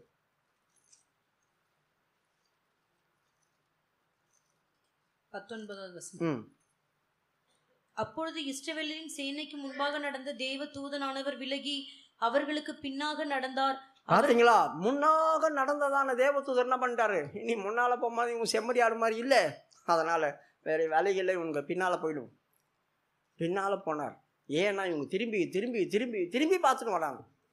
நான் போய் சேர வேண்டிய இடத்துல கர்த்தர் என்னை கொண்டு போறான்ற தைரியம் இல்லை. பார்த்தீங்களா? அப்போ நம்ம புலம்புவோம், முறையிடுவோம், தடமடான்னு ஓடுவோம். அதனால் என்ன பண்ணுறது, வேறு வழி இல்லை அப்படி சொல்லி பின்னால் போயிட்டான். ஆகவே அவன் என்ன செய்தான், துர்மார்க்கமான ஜீவியம், சண்டை, இப்படிப்பட்டதான காரியங்கள் தான் வெள்ளாடு. அதனால் அவன் என்ன செய்தான், ஒரு வெள்ளாட்டை பிடிச்சான். நான் என் ஜீவியத்தில் இருக்க அந்த துர்மார்க்கத்தையும் இந்த சண்டைகளும் போராட்டங்களெல்லாம் கர்த்தர் கையில் ஒப்பு கொடுத்துடணும் அப்படி சொல்லி அவன் என்ன செய்தான், ஒரு வெள்ளாட்டை பிடிச்சான். அடுத்தது, ஒரு மரக்கால் மாவிலே புளிப்பில்லாத அப்பங்களையும் ஆயத்தப்படுத்தி ஒரு மரக்கால் மாவிலே புளிப்பில்லாத அப்பங்கள் என்ன செய்தான், கொண்டு வந்தான். எதுக்கு இந்த ஒரு மரக்கால் மாவில்? 2 ராஜாக்களுடைய புஸ்தகத்தில் பஞ்சகாலத்தில் இருப்பாங்க. ஒருத்தங்க, ஐயா பசிக்குதுங்க அப்படி சொன்னான். அடுப்பு மூட்டி ஒரு பானையில் கூழ் காசுற அப்படி சொல்லுவாங்க. கூழ் காசுவாங்க. கூழ் காசிகிட்டே இருக்கும்போது ஒரு ஆள் என்ன தெரியும் போனான், வெளியே போவான், சமையல்காரன். வெளியே போனாக்கா பேய் கொமட்டி காய் அங்கே நிறைய இருந்துச்சு. பஞ்ச காலத்தில் முளைச்சிருக்குது அப்படி சொல்லிட்டு என்ன பண்ணிட்டாரு, மடி நிறைய அறுத்து எடுத்துன்னு வந்துட்டார். அது என்னதுன்னு அவருக்கு தெரியாது. மடி நிறைய அறுத்து கொண்டு வந்து யாருக்கும் தெரியாமல் வெட்டி வெட்டி வெட்டி கூழில் போட்டார். தீர்க்கதரிசி சொன்னது என்ன, கூழ் காசு, இதை போடு அதை போடுன்னு சொன்னான்னா இவங்களே போய் என்ன பண்ணாங்க, பேய் கொமட்டி காயை கொண்டு வந்து அறுத்து தாளை போட்டான். இப்போ கூழ் காசு முடிஞ்சிச்சு. லைனாக உட்காந்துக்கிறாங்க தீர்க்கதரிசிகள், வாருங்க அவங்களுக்கெல்லாம் அப்படி சொன்னாங்க. எல்லாரும் பாத்திரத்தையும் ஊற்றிட்டு போகிறாங்க. ஊற்றிட்டு போனாக்கா எடுத்து கொஞ்சம் டேஸ்ட் பண்ணாங்க. ஓஹோ, தேவனுடைய மனுஷனே, பானையில் சாவு இருக்குது அப்படி சொல்கிறாங்க. சாவு எங்கேருந்து வந்துச்சு? என்றைக்கு நாம் சொல்கிறதான காரியத்தை விட்டு எக்ஸ்ட்ரா பிட்டிங் நம்ம பண்ணுறோமோ, வேற ஒரு காரியத்தை கொண்டு வந்து அதில் சேர்த்து இது பண்ணால் கொஞ்சம் கிளாரிட்டியாக இருக்கும், இப்படி பண்ணால் கொஞ்சம் அருமையாக இருக்கும், இப்படி பண்ணால் கொஞ்சம் டேஸ்ட்டாக இருக்கும் அப்படி சொல்கிறாங்களே, அதில் தான் சாவு வரும். இப்போ அவன் சொல்கிறாங்க, தேவனுடைய மனுஷனே, பானையில் சாவு இருக்குது. அப்போ அவன் சொல்கிறான், கொஞ்சம் மாவு கொண்டு வாங்க. இந்த மாவு கொண்டு வந்த பேர் அந்த பானையில் போட்டு இப்போ சாப்பிடு. தோஷம் நீங்கி போச்சு. 2 ராஜாக்கள் 4ஆம் அதிகாரம் 40வது வசனம். 4வது அதிகாரம் 40வது வசனம். சாப்பிட அதை ஜனங்களுக்கு வார்த்தார்கள். அவர்கள் அந்த கூழில் எடுத்து சாப்பிடுகிற போது அதை சாப்பிடக்கூடாமல், தேவனுடைய மனுஷனே, பானையில் சாவு இருக்கிறது என்று சத்தமிட்டார்கள். அப்பொழுது அவன் மாவை கொண்டு வர சொல்லி அதை பானையிலே போட்டு ஜனங்கள் சாப்பிடும்படி அவர்களுக்கு வார் என்றான். அப்புறம் பானையிலே தோஷம் இல்லாமல் போயிற்று. அந்த மரண தோஷம் இல்லாமல் போச்சு. இவன் எதுக்கு மாவை எடுத்தான்? உம்முடைய வார்த்தைக்கு செவி கொடுக்காம எங்கள் இஷ்டம் போல செய்ததுனால மரண தோஷம் எங்களுக்கு வந்துடுச்சு. மரண தோஷம் எங்களுக்கு வந்துடுச்சு. அதனால் இந்த மாவு இனி நாங்கள் எடுக்க மாட்டோம், இந்த அவங்க கையில் தரோம். ஆண்டவரே, எங்கள் ஜீவியத்தில் இருக்கிறதான சீர்கடெல்லாம் மாற்றுங்க. அதாங்க தன்னை ஆராய்ந்து ஒப்பு கொடுக்குறது, தன்னை ஆயத்தப்படுத்துறதுன்னு. அதான் முதலாவது அவன் என்ன செய்தான், ஒரு வெள்ளாட்டை பிடிச்சான். 2வது மரக்கால் மாவு எடுத்தான். அடுத்தது இறைச்சியை ஒரு கூடையில் வைத்து, இறைச்சியை ஒரு கூடையில் எடுத்தான். இப்போ வெள்ளாட அச்சு எடுத்தானா தெரியாது, ஒரு இறைச்சி எடுத்தான். இறைச்சி அப்படி சொன்னா என்ன அர்த்தம்? மாம்சம். எரேமியா 17வது அதிகாரத்தில் இருக்குது, மாம்சத்தை பொய்பலமாக்கி கொண்டு கர்த்தரை விட்டு விலகிறவர்கள் சபிக்கப்பட்டவர்கள் அப்படி சொல்லி. எரேமியா 17ஆம் அதிகாரம் 5வது வசனம். மனுஷன் மேல் நம்பிக்கை வைத்து மாம்சமானதை தன் புயபலமாக்கி கொண்டு கர்த்தரை விட்டு விலகுகிற இருதயமுள்ள மனுஷன் சபிக்கப்பட்டவன் என்று சொல்லுகிறார். இந்த மாம்சம் நமக்கு இருக்குது, எனக்கு அந்த திறமை இருக்கு, எனக்கு இந்த திறமை இருக்கு, எனக்கு அப்படி பண்ணுவேனா, இப்படி பண்ணுவேனா, அதுல வந்துடுவேனா, இதுல வந்துடுவேன், இதுல முன்னேறிடுவேன், அதுல முன்னேறிடுவேன் அப்படி சொல்றாங்களே, இதெல்லாம் தாங்க அந்த இறைச்சி. இப்போ என்ன செய்தாம, என் மாம்சம் இனி ஒன்றும் வேலைக்கு ஆகாத ஆண்டவரே, மனுஷங்களை நம்பி நம்பி நான் போயிட்டேன், சோர்ந்து போயிட்டேன், நாசமாக போயிட்டேன், எல்லாம் நஷ்டமாக போச்சு. இனி நான் உண்மை நம்புகிறேன், இந்த மாம்ச பலத்தை நான் உனக்கு தந்துடுறேன், மாம்ச பலத்தை நான் உனக்கு தந்துடுறேன் ஆண்டவரே அப்படி சொல்லி என்ன பண்ணா, இறைச்சி அவன் கூடையில் வச்சு கொண்டு வந்துட்டான். அடுத்தது ஆணத்தை ஒரு கிண்ணத்தில் வார்த்து, ஆணத்தை ஒரு கிண்ணத்தில் வார்த்து. ஆணம், ஆணம்னா என்ன? ஆணம்னா என்னங்க? குழம்பு. குழம்பு எதுக்கு? டேஸ்ட்டுக்கு. குழம்பு எதுக்கு? டேஸ்ட்டுக்கு. நம்முடைய டேஸ்ட்டு, நம்முடைய மன விருப்பம், நம்முடைய சந்தோஷம், இது தாங்க நம்மளை தேவனை விட்டு பிரிக்கும். வேறு எதுவும் இல்லை. தேவனை விட்டு நம்மளை பிரிக்கிற ஒரு காரியம் இருக்கும். நம்முடைய சுகபோகம், நம்முடைய சந்தோஷம், நம்முடைய ருசி, இதெல்லாம் தேவனை விட்டு என்னை தூரம் பிரிச்சிடும். ஆகவே என்ன செய்தான், ஆணத்தை ஒரு கிண்ணத்தில் கொண்டான். இனிமேல் என் ஜீவியம் இல்லை, என் இஷ்டம் இல்லை, என் விருப்பம் இல்லை, இந்த அப்படி எல்லாத்தையும் நான் ஆண்டவருக்கு செலுத்துறேன். இப்போ ஆண்டவர் பார்க்குறாரு, அங்கே நிற்கிறார், கொண்டு வந்துட்டான். ஒரு கல் மேலே வச்சான். கல் மேலே வச்சு அந்த இறைச்சியவை, அந்த அப்பத்தை, அதவை இதவை சொன்னார். ஆணத்தை ஊற்று அப்படி சொன்னார். ஆணத்தை ஊத்துனாவன். உடனேயும் ஒரு கோலை நீட்டினார் அவர். அக்கினி பற்றி எரியுது. அங்கீகரித்தார். படிமா. அப்பொழுது தேவனுடைய தூதனானவர் அவனை நோக்கி, நீ இறைச்சியையும் புளிப்பில்லாத அப்பங்களையும் எடுத்து இந்த கற்பாறையின் மேல் வைத்து ஆணத்தை ஊற்று என்றார். அவன் அப்படியே செய்தான். அப்பொழுது கர்த்தருடைய தூதன் தமது கையில் இருந்த கோலின் நுனியை நீட்டி இறைச்சியையும் புளிப்பில்லாத அப்பங்களையும் தொட்டார். அப்பொழுது அக்கினி கற்பாறையிலிருந்து எழும்பி இறைச்சியையும் புளிப்பில்லாத அப்பங்களையும் பட்சித்தது. கர்த்தருடைய தூதனோ வென்றால் அவன் கண்களுக்கு மறைந்து போனார். இப்போ கர்த்தருடைய தூதன் கண்களுக்கு மறைஞ்சு போயிட்டார். அந்த காலத்துல யாராவது தூதர்களை பார்த்தாலும் தேவனை பார்த்தாலும் செத்துருவாங்க, உயிரோடு இருக்க மாட்டாங்க. அவன் கண்களுக்கு முன்பாக மறைஞ்சவனே, ஐயோ தேவ தூதனை முகமுகமாய் பார்த்தனே, நான் சரியில்லாத ஆவேச்ச பாவியாச்ச, நான் செத்துருவனேன்னு கத்துறான். ஆண்டவர் மேலேருந்து குரல் கொடுக்குறாரு, கத்தாத, நீ சாவதில்லை, நீ சாவ மாட்ட, சமாதானமா இரு அப்படி சொல்றாரு. 23. அதற்கு கர்த்தர், உனக்கு சமாதானம், பயப்படாதே, நீ சாவதில்லை என்று சொன்னார். அவர் மறைஞ்சிட்டாரே, சவுண்ட் எங்கேருந்து வந்துச்சு? அவர் மேலே போயிட்டு இருக்கும்போது இவர் செத்துறேன்றான். இவ்வளோ நாள் எல்லாத்தையும் பண்ணிவிட்டு இப்போ எல்லாத்தையும் பண்ணி அங்கீகரிச்சுட்டேன்டா உன்னை. நான் பலியை அங்கீகரிச்சிட்ருக்கேன். உன்னை நான் இனிமேல் செய்ய வேண்டிய வேலை நிறைய இருக்குது. இனி தான் என் வேலையை பண்ண போகிறேன். உன் வேலையை நீ பண்ணி முடிச்சுட்ட. இனி என் வேலை தொடங்க போகுது. இந்த நேரத்தில் செத்துருவேன் அப்போ யாரை கொண்டு என் வேலையை பண்ணுறது?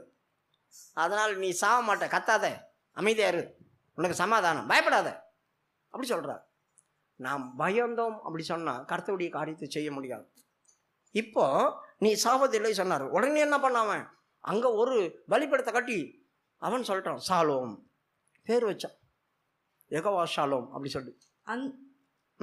அங்கே கிதியோன் கர்த்தருக்கு ஒரு பலிபீடத்தை கட்டி அதற்கு யெகோவா ஷாலோம் என்று பெயரிட்டான். அவன் யெகோவா ஷாலோம் அப்படி சொன்னான். கர்த்தர் என் சமாதானம் பேர் வச்சான். கர்த்தர் என் சமாதானம், யெகோவா என் சமாதானம், எனக்கு அவர் மரணத்தை கொடுக்கல, தப்பிச்சிட்டேன் நான் அப்படி சொல்லி பேர் வச்சான். இப்போ இது முடிஞ்ச உடனேயும் கர்த்தர் தன் வேலையை தொடங்குறார். இது வரைக்கும் இவன் தன்னை ஆராய்ந்து பார்த்து தன் ஜீவியத்தில் இருந்ததான சகல காரியத்தையும் கர்த்தருக்கு முன்பாக ஒப்பு கொடுத்தான். அதை கர்த்தர் அக்கினியினால் அங்கீகரித்தார். இப்போ கர்த்தர் இவன் வாழ்க்கையில் சில காரியங்களை செய்யணும். ஏன்னா கர்த்தர் ஒரு மனுஷனுக்கு யுத்தத்தில் ஜெயம் கொடுக்கணும்னா, யுத்த காரியத்தில் ஜெயம் கொடுக்கணும்னா அவன் செய்ய வேண்டிய வேலை இருக்குது, கர்த்தர் அவனுக்குள்ள செய்ய வேண்டிய வேலை இருக்குது. அப்போ தான் இவன் போய் நிற்கும் போது பிசாசுகள் பயப்படும், ஆவிகள் நடுங்கும், சத்துருக்கள் கூக்குரலிட்டு ஓடுவாங்க. இப்போ கர்த்தர் சில வேலையை செய்ய ஆரம்பிக்கிறார். 25வது வசனத்துல, அன்று ராத்திரியில கர்த்தர் அவனுக்கு மறுபடியும் தரிசனமாகிறார். அன்று ராத்திரியிலே கர்த்தர் அவனை நோக்கி, நீ உன் தகப்பனுக்கு இருக்கிற காளைகளில் 7 வயதான 2ஆம் காளையை கொண்டு போய். போதும். இந்த இடத்துல ஆண்டவர் சொல்றார், நைட்ல அவங்ககிட்ட பேசுறாரு, எப்பா இப்பயே எலும்பு, இரவலியே இப்பயே எலும்பி போய் உன் தகப்பனுக்கு இருக்கிறதான காளையில 7 வயது காளையில 2ஆம் காளையை பிடி அப்படி சொல்றாரு. 2ஆம் காளை எதுக்கு பிடிக்கணும்? அப்போ ஒரு 7 வயது காளை இருக்கு இல்லையா, இவர் 2ஆம் காளையை பிடி அப்படி சொல்றாரு. அப்போ முதல் 7 வருஷம் என்னாச்சு? மீதியான கையில் ஒப்பு கொடுத்து படாத பாடுபட்டாங்களே, அதுதான் முதல் காளை. அந்த காளை இனி அழிக்கப்பட போகுது. இனி 2ஆம் காளை, இவங்க பாவத்தில் பூர்ணப்பட்டாங்க. இப்போ ஆண்டவர் சொல்றாரு, 7 வயது 2ஆம் காளை இப்படி அதை கொண்டு போய் என்ன செய், உங்கள் அப்பாவுடைய விக்கிரக தோப்பு இருக்குது. இன்னும் இவங்க அந்த அந்நிய தெய்வங்கள்லாம் வச்சுருந்தாங்கல்ல, தெய்வத்துக்கிட்ட தான் இவங்க வந்தாங்களே தவிர இன்னும் அந்த அந்நிய தெய்வங்கள்லாம் அகற்றி போடல. இவங்க விருப்பம் அங்கே இருந்துச்சு, இருக்கட்டும், இந்த கடவுள் வர்றாரு, இவர் நம்மளுக்கு உதவி பண்ணுறாரு, சில நேரங்களில் அந்த பக்கமாக போக வேண்டிய சூழ்நிலை வந்துச்சுன்னா போயிடலாம்ல, அதனால் அங்கே வச்சுருந்தாங்க. பாண்டவர் என்ன சொல்கிறாரு, அது எல்லாத்தையும் ஒட்டி போடும், விக்கிரக தோப்பெல்லாம் உடச்சி போட்டுட்டு ஒரு பாங்கான இடத்துல இந்த 2ஆம் காளையை பலி செலுத்து. அங்கே வெட்டி போட்ட பற்றி அந்த தோப்புடைய கட்டைகளெல்லாம், அந்த கட்டையெல்லாம் எடுத்து இதை போட்டு கொளுத்துறா அப்படி சொல்கிறார். பிரியமானவர்களே, இப்போது 2ஆம் காளையை பிடிச்சி இவன் வெட்டி ஒரு பாங்கான இடத்துல என்ன பண்ணால் அந்த தோப்பெல்லாம் உடச்சி போட்டான். நைட்டாக உடச்சி போட்டு அதை எடுத்து அந்த கட்டையெல்லாம் வச்சு கொளுத்தினான். எதுக்கு உடச்சி அந்த இதுவை போய் விக்கிரகத்தில் இருந்ததான் அதை போயிட்டு இதை போய் கொளுத்த சொல்கிறாரு. ஏன்னா அது அங்கேயே இருந்துச்சு அப்படி சொன்னாக்கா, நாங்கள் இப்படி ஒரு ஜீவியத்தில் இருந்தோம், இப்படிப்பட்ட காரியத்தில் இருந்தோம் ஞாபகப்படுத்திகிட்டே இருக்கோம். அது ஆண்டவர் என்ன சொல்கிறார், அந்த மாதிரி ஒரு அனுபவத்தில் நீ இருந்ததாகவே நினைக்கவே கூடாது, மறந்துடு, முற்றிலுமாக அதை அழிச்சு நாசம் பண்ணிட்டேன். இனிமேல் அப்படி பழைய நிலம் உனக்கு வரவே கூடாது, பழைய நிலப்பம் உனக்கு வரவே கூடாது அப்படி சொல்லிட்டு தான் ஆண்டவர் என்ன பண்ணார், அதையும் எடுத்து கொளுத்துறா அப்படி சொல்லிட்டார். இவன் எடுத்து கொளுத்தி போட்டுட்டான், எல்லாத்தையும் காலி பண்ணிட்டான். அந்த ஊர் ஜனங்கள்லாம் எப்படி தெரியுமா, காலையில் எழும்பி ஜெபம் பண்ண வருவாங்க, காலையில் எழும்பி ஆராதிக்க வருவாங்க. ஒரு கூட்டம் தான் அங்கே மனம் திரும்பி இருக்கு. அதுக்குள்ளேயே ஒரு கூட்டம் தான் மனம் திரும்பி இருக்கு, எல்லாரும் இல்லை. ஒரு கூட்டத்தார் இப்போ ஆராதிக்க வராங்க. எல்லாரும் ஆராதிக்க வராங்க. ஆராதிக்க வந்து பார்த்தா எல்லாம் இடிஞ்சு போய் கிடக்குது. ஹாய் சாமி எங்க? ஐயோ, எவனோ இங்கே பலி செலுத்திட்டு போயிருக்கான், நெருப்பு எரிஞ்சிருக்கு நைட்டில், இதெல்லாம் உடைச்சிருக்காங்க, வெட்டியிருக்காங்க. யாரா? தான் அவன்தான் அப்படி சொல்கிறாங்க. யாரு? 29வது வசனம். ஒருவரை ஒருவர் நோக்கி இந்த காரியத்தை செய்தவன் யார் என்றார்கள். கேட்டு விசாரிக்கிற போது யோவாசின் மகன் கிதியோன் இதை செய்தான் என்றார்கள். யோவாசின் மகன் கிதியோன் தாங்க. நைட்டெல்லாம் டனாங்க பொண்ணாங்கன்னு சவுண்டு கேட்டுருந்துச்சிங்க. என்னான்னு எட்டி பார்த்தா இவங்க எல்லாத்தையும் வெட்டிட்டு இருந்தான், எல்லாத்தையும் சேர்த்து வெட்டிட்டு இருந்தான். அவன் கூட 2-3 பேர் இருந்தானுங்க. எல்லாத்தையும் உடச்சி போட்டு அவன் தான் கொளுத்தனான் அப்படி சொல்லிட்டாங்க. உடனே என்ன செய்தாரு, எல்லாம் ஊர் ஜனங்க வந்துட்டாங்க. யோவாசை கூப்பிட்றாங்க, வாடா வெளியோ. யோவாஸ்னா கர்த்தர் என்னை தாங்குகிறார். அவர்கிட்ட வந்து அவனை என் கையில் ஒப்பு கொடுத்து நான் கொடுப்பாரா? கர்த்தர் அவன் என்னை தாங்குறவராச்சே. இப்போ யோவாஸ் வெளியே வந்தான். என்னையா பிரச்சனை உங்களுக்கு? ஏய், உன் மகன் கோயிலெல்லாம் இடிச்சு போட்டு எல்லாத்தையும் கொளுத்தினான், இப்போ அவனுக்கு உயிரோட கொளுத்தணுன்றானுங்க. உயிரோட கொளுத்த போறியா? நீ என் கோயில் கட்டினேன், நீ என் சாமி வச்சது நான், கட்டுந்து நான் தான் இந்த கோயிலுக்கு பூசாரி. நீ ஒன்றும் கேட்கல. நீ அந்த கடவுளுக்கு யாரு, மாமனா மச்சானான்னு கேட்டான். அந்த கடவுளுக்கு உனக்கு என்ன சம்பந்தம் இருக்கு? உனக்கு சொந்தக்காரா, அண்ணனா, தம்பியா, தாயா, தகப்பனா? எந்த கடவுளை அவன் உடைச்சானோ அந்த கடவுள் என்னோட வயக்காட வரட்டும், என்னை அவன் காலி பண்ணிட்டான், என்னை அவன் நிர்மூலமாக்கிட்டான் அப்படி சொல்லி அந்த கடவுள் வந்து கேட்கட்டும். அப்போ என் மகன் நான் தண்டனைக்கு உட்படுத்துறேன் அப்படி சொல்கிறான். கீழே படிமா. யோவாஸ் தனக்கு விரோதமாக நிற்கிற அனைவரையும் பார்த்து, நீங்களா பாகாலுக்காக வழக்காடுவீர்கள்? நீங்களா அதை ரட்சிப்பீர்கள்? அதற்காக வழக்காடுகிறவன் இன்று காலையிலே தானே சாக கடவன். எவனா வந்து சப்போர்ட்டுக்கு வந்தீங்கன்னா உங்களை வெட்டு வேண்டான்.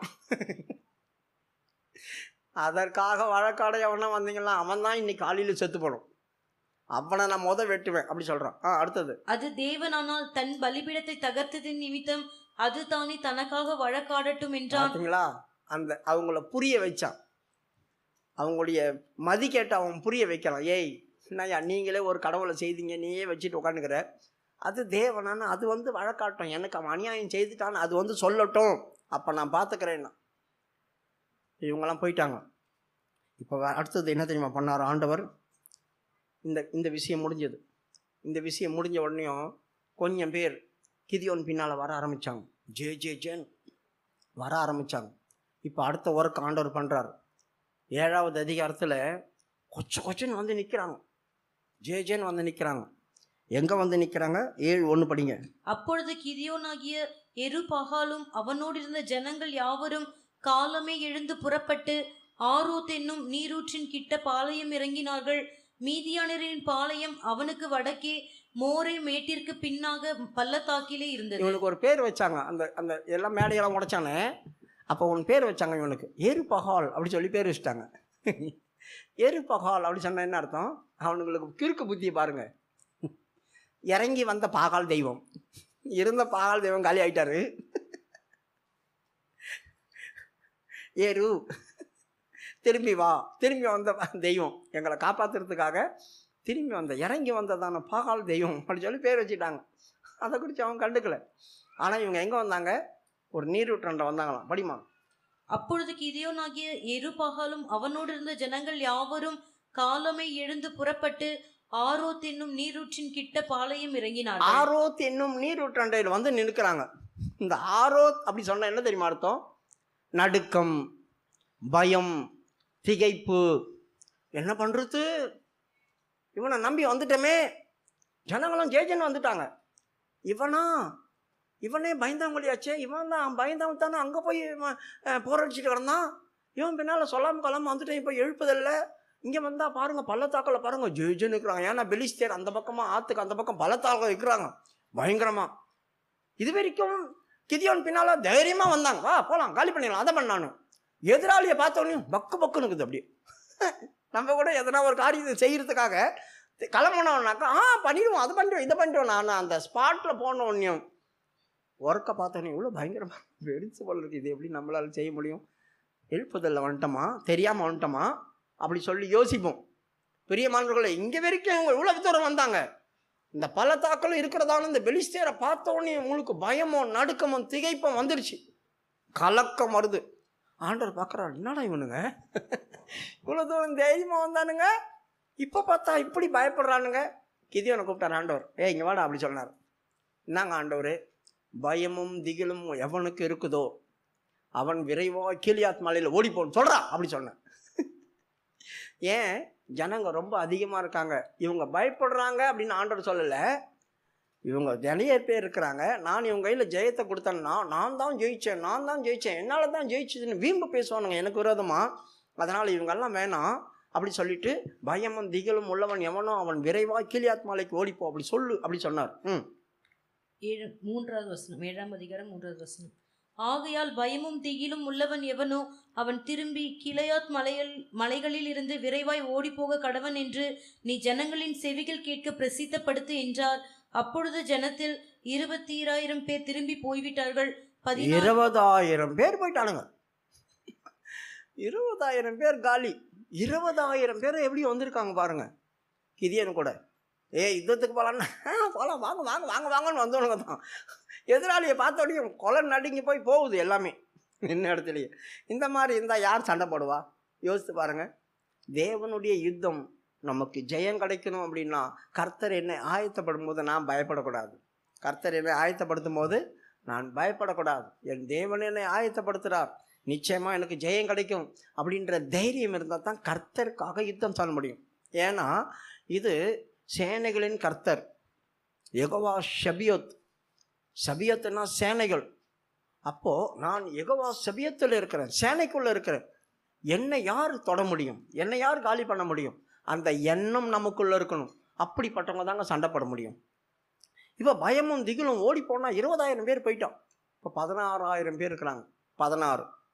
16,000 பேர் இருக்கிறாங்க. ஆண்டவர் பார்த்தாரு, எப்பா இந்த 16,000 பேர் கூட வானா அவனுக்கு, இவங்களும் உன்னை எதனா பண்ணி குழப்பிடுவானுங்க, இவங்களும் அதிகமாக இருக்கிறாங்க, இவங்களை எப்படி டெஸ்ட் பண்ணுறது? பயமும் திகிலும் உள்ளவங்க ஓடினாங்க. இப்போ 16,000 பேர் எப்படி போட்டுவங்க? அவன் கிடக்கிறான் பெலிஸ்தியன் பள்ளத்தாக்கில். இங்கேருந்து பெரிய கள்ளத்திக்கு அவன் மண்டையில் போட்டு கொண்டுடுவோம், அவனுக்கு அழி பண்ணிடுவோம், அவனை அதை பண்ணிடுவோம் இதை பண்ணிடுவோன்னு பேசிட்டு இருக்கிறாங்க. வீர தீரமாக பேசிட்டு இருக்கிறாங்க. அவன் கீழே தானே இருக்கிறான், நம்ம மலை மேலே தானே இருக்கிறோம், இங்கேருந்து கல்லை உருட்டி விடுவோம்யா, காலி பண்ணிடலாம், அதை பண்ணலாம் இதை பண்ணலாம்னு தைரியமாக பேசிட்டுருக்கிறாங்க. அப்போ கிதியோனுக்கு எப்படி இருந்திருக்கும்? பரவாயில்ல, 20,000 பேர் போனால் போதோம்னா நம்ம கூட பயங்கரமான பராக்கிரமசாலிகள்லாம் இருக்கிறாங்க, இவங்களை வச்சு காலி பண்ணிடலாம் அப்படின்னு சொல்லும்போது ஆண்டவர் கூப்பிட்றாங்க, வாயா அப்படின்னு சொல்லி. என்ன இவங்களை வச்சு காலி பண்ணுவீங்க, நான் சொல்கிற மாதிரி நீ செய் அப்படி சொன்னார். நாங்கள் ஆண்டவர் இவங்களெல்லாம் அந்த ஆத்தங்கரையில் கொண்டு போகிறாங்க, அந்த நீர் விட்டு கொண்டு போனாங்கள்ல, அந்த ஆத்தங்கரையில் இறக்கு. எதுக்கு? தண்ணி குடிக்க சொல்கிறா அப்படி சொன்னாங்க. தண்ணியா?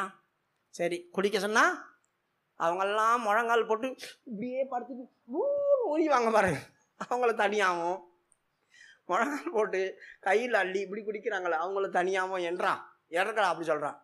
உடனே கிதியோன் பார்த்தான், வாங்க உங்களுக்கு ஆண்டவர் எனர்ஜி தண்ணி கொடுக்குறாரு, வாங்க நம்ம இந்த தண்ணி குடிச்சு தான் பயங்கரமாக போய் சண்டை போட போகிறோம், எல்லாம் போய் தண்ணி குடிக்கினார்.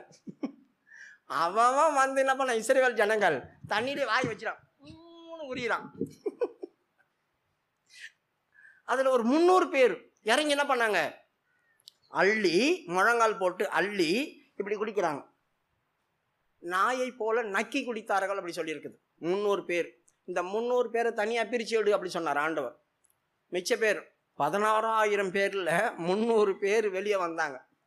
இப்போ மிச்ச பேர் என்ன தெரியும், அத்தனை பேர் வீட்டுக்கு அனுப்ப உதவாதவனுங்க அப்படி சொல்லிட்டார். ஏன்? அவங்களுக்கு தண்ணி கண்டவனையும் குனிஞ்சிட்டானுங்க. யோசித்து பாருங்க. இப்படி அள்ளி நாயை போல நக்கி குடிச்சு எதுக்கு சொல்கிறேன், நீங்கள் நாய்க்கு சோறு வச்சு பாருங்கள், ரோட்டில் இருக்கிற நாய்க்கு சோறு வச்சு பாருங்கள், அது சாப்பிட்டுக்கிட்டே எதிர்க்க பார்க்கும். எதிர்க்க ஒரு நாய் தான் ஏன் சாப்பாட்டில் வந்து வாய் வச்சிடாதே, சாப்பிட்டுக்கிட்டே வேணுவார் கிட்ட யாரையும் வர விடாது. அப்போ எதிராளி வர்றது அதுக்கு சாப்பாட்டில் எண்ணம் இருக்காது, சாப்பிட்டுக்கிட்டே எதிராளியை தான் பார்த்துட்டு இருக்கும். இவங்க அள்ளி இப்படி குடிக்கும் போது எதிர்க்க யார் வராங்கன்னு தெரியும். முழுக்க கவுந்துக்கிட்டாங்கன்னா என்ன தெரியும், முது மேலே ஏற்றி போயிடுவான் அவன். அத்தனை பேரும் செத்து போயிடுவாங்க. அதனால் நக்கி குடித்தவர்கள், நாயை போல நக்கி குடித்த 300 பேரை செலக்ட் பண்ணி எடுத்தாங்க. மிச்ச பேர் எல்லாத்தையும் வீட்டுக்கு போங்கன்னு சொல்லிட்டாங்க. போஜன பிரியனாக இருந்தால் இந்த யுத்தம் செய்ய முடியாது. நான் சொன்னேன் இல்லையா, ஒரு வேளை சாப்பிட்றவன் யோகி, ஒரு வேளை சாப்பிட்டா யோகி ஞானி உள்ளவன், 2 வேளை சாப்பிட்றவங்க போகி போஜன பிரியன், 3 வேளை சாப்பிட்றவங்க ரோகி வியாதி பிடிச்சவன், 4 வேளை சாப்பிட்றவங்க இருக்காங்க துரோகி. அடுத்தவங்களுக்கு சாப்பாடு இருக்கா 4 வேளை முக்கிட்டே இருப்பாங்க. ஒரு சிலருக்கு பாருங்கள் எந்த நேரமும் வாய் அசை போட்டுனே இருக்கும், ஆடு மாதிரி. இவங்களெல்லாம் எங்கே கொண்டு யுத்தத்தில் நிற்க வைக்கிறது? எப்போ பார்த்தாலும் பசி பசி பசி பசி பசின்னு சொல்லிட்டு இருப்பாங்களே. சாப்பாடு கண்ட இடம் சொர்க்கம்னு விழுந்து கிடக்கிற ஒருத்தனும் யுத்தத்தில் நிற்க முடியாது. சோறு தான் நம்மளுக்கு உலகம்ன்றான் ஆண்டவர். பிலிப்பு சொல்கிறான், பிலிப்பியர் புத்தகத்தில் பவுல் சொல்கிறான், இவர்களுக்கு தேவனே வயிறு தானா. வயிறை கடவுளாக வச்சிருக்கிற ஒரு கும்பல் இருக்குது இந்த ஊரில். அப்படிமா பிலிப்பியர் 3வது அதிகாரம் 19வது வசனம். அவர்களுடைய முடிவு அழிவு, அவர்களுடைய தேவன் வயிறு. பாத்தீங்களா, யாருடைய தேவன் வயிறா இருக்குதோ அவர்கள் நரகத்துக்கு போறாங்க. அதான் அவர்களுடைய முடிவு அழிவு சொல்லியிருக்குது. ஊழியக்காரங்க நல்லதுதான், சாப்பிடு, எதை வேணா சாப்பிடு, மூக்கு பிடிக்க சாப்பிடு. இது இருந்தால் தான் நான் சாப்பிடுவேன், இல்லைன்னா கிடையாது. காலையில் ஒரு டீ கொடுக்கலன்னா ஒரு குடும்பத்தில் இன்னும் சண்டை நடக்குது. காலையில் ஒரு டீ கொடுக்கலாம், பிளேட்டு பறக்குது, தர்றன்னு ஆட்டம் குதிக்கிறாங்க. அப்படியே டீ கிடைக்கல அப்படி சொன்னான். எதனா கறிகிரி இல்லைன்னா அவ்வளோதான், என்னத்தை செய்து வச்சிருக்க அப்படி சொல்லி சண்டை போடுறாங்க இல்லையா. இதெல்லாம் என்னத்துக்கு அடிமை? போஜன பிரியன். இந்த போஜன பிரியமாக இருந்தால் வயிறை கடவுளாக வச்சுருப்பாங்க. சாப்பாடு கொடு, சாப்பாடு கொடு, சாப்பாடு கொடு, சாப்பாடு கொடு, நல்லதான் சாப்பிடு, சாப்பிடு, தப்பே கிடையாது. ஆனால் இச்சையோடு சாப்பிடக்கூடாது. இது இருந்தால் தான் அப்படின்ற இடத்துக்குள்ளே வந்துட்டோம் அப்படின்னு நம்ம நரகத்து போயிடும். ஆகவே அவர்களுடைய முடிவு அழிவு. அவர்கள் பரலோகத்துக்குள்ள போக மாட்டாங்க. ஏன்னா அவங்களுடைய வயிறு தேவன். அவர்கள் சிலுவைக்கு பகஞ்சர் என்று அநேக தரம் நான் சொன்னேன், எப்பொழுதும் கண்ணீரோடு சொல்லுகிறேன், அநேக தரம். அப்போ அவங்க பாடுபட மாட்டாங்க. அதனால் இவர்களுடைய வயிறு தேவனாக இருக்கிறதுனால அவங்களுக்கு ஜெயம் கிடைக்காது. ஆண்டவர் சொல்கிறார், அவங்களாம் துரத்தி விடு, எல்லாம் ஓடி போயிட்டாங்க. இப்போ 300 பேர் உட்காந்துக்கிறானுங்க, என்ன பண்ணலாம் இப்போது அப்படி சொல்லிட்டு. இப்போ அந்த 300 பேர் பார்த்து சொன்னால், வாங்கடா நம்ம போவோம். ஆண்டவர் சொல்கிறார், எல்லார் கையிலையும் ஒரு பானை கொடு. 300 பேரும் கேட்டிருப்பாங்க, இந்த கிதியோனுக்கு பைத்தியம் முடிச்சு, ஏய் சண்டை போடுறதுக்கு எதுக்கு பானை, தண்ணி தான் குடிச்சிட்டோமே, யாருக்காவது தண்ணி எடுத்து குளிப்பாட்ட போகிறோமா, எதுக்கு பானை? ஏய் கடவுள் தான் கொடுக்க சொல்கிறார். இந்த அப்படி தீவெட்டி அப்புறம் ஒரு எக்காலம், இந்த 3த்தையும் கையில் கொடுத்தான். இவனுங்களுக்கு எப்படி இருந்திருக்கும்? நம்ம சண்டை போட வந்திருக்கிறோமா, இல்லை யாருன்னா இருட்டில் இருக்கிறவங்களுக்கு லைட்டு காட்ட போகிறோமா, என்ன தான் பண்ண போகிறோம்? இப்போது எக்காலம் எதுக்குடா, பானை எதுக்குடா, கொளுத்தி பானை கொள்ளவே அப்படி சொன்னான். கொளுத்தி பானை கொள்ள வச்சாங்க. எக்காலத்தை கையில் பிடிச்சிங்க. இந்த எரியிற நெருப்பு தெரியக்கூடாது. உங்களுடைய பாதை போகிறதுக்கு மட்டும் கீழே வெளிச்சம் அழிச்சா போதும். எதிர்க்க இருக்கிறவங்களுக்கு ஒரு தீவெட்டி வருதுன்னு தெரியக்கூடாது. அதனால் பானையை உள்ளவை பானைக்குள்ளே வச்சாங்க. போயிட்டே இருக்கிறாங்க. 3 பங்காக பிரித்தான். 3 பங்காக பிரித்தான். நீ இந்த பக்கம் போ, நீ இந்த பக்கம் போ, நீ அந்த பக்கம் போ. 3 பேரும் பவுஞ்சா ஒரு இடத்துல வந்து நிற்போம். நான் அந்த இடத்துல வந்து என்ன செய்யணும் அதை என்னை பார்த்து நீங்கள் அப்படியே செய்யணும் அப்படி சொன்னோம். என்னங்க செய்ய போகிறீங்க? நான் அங்கே போய் பானையை போட்டு டமால்னு உடைப்பேன். பானையை உடைச்சா என்னாவும்? தீவெட்டி வெளியே தெரியும். எக்காலம் ஊதுங்க சத்தமாக. அப்போ அவங்க நைட்டில் என்ன பண்ணிட்டுருக்குறாங்க? மீதியானியர் அமலேக்கர் கிழக்கத்து புத்திரெல்லாம் போய் இங்கே வந்து எல்லாத்தையும் வாரி எடுத்துன்னு போய் செம்ம சாப்பாடு சாப்பிட்டு குடிச்சு கும்மால் அடிச்சுட்டு படுத்து தூங்கிட்டு டயர்டில் ஹவுன்னு எல்லாம் படுத்து தூங்கிட்டு இருக்கிறாங்க. திடீர்னு போய் தூங்குற ஆளை அடிச்சா எப்படி இருக்கும்? பயங்கர எக்காலம் ஊதன என்ன இருக்கும்? சும்மாவே அலறிடுவானுங்க. அலறி யார் பின்னால் என்ன நடக்கும்னு தெரியாது. அந்த மாதிரி போய் நின்றுட்டு பண்ணாங்க. பிரியமானவர்களே, இந்த பானை என்ன?